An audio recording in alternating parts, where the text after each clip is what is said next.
Ayun!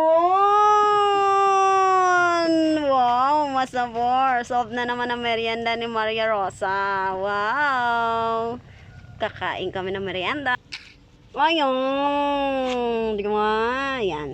4 na saging. Ayun. Ilalagay na yan siya dito. Lagay mo dito, tay.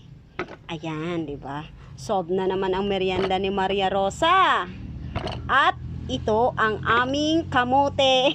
Nagkulay nagkulay saging ang aming balanghoy kasi pinagsama namin ang saging, di ba? Ayon. Ayan, salamat po Kuya Tabs. Nanghingi po ako, galing po to sa bahay. Nanghingi po ako nito. Ayon.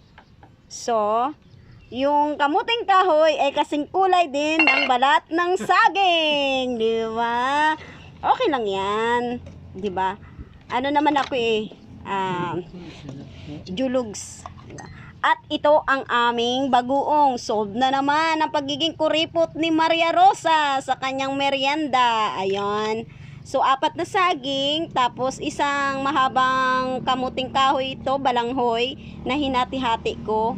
Ngayon, ayan siya. Nagkulay saging yung balanghoy. Pero okay lang. So, mayroon kaming bagoong.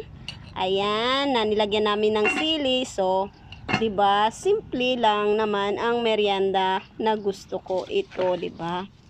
Solve na naman ang pagiging kuripot ni Maria Rosa. Bye-bye mga kalods. Merienda tayo. Bye-bye.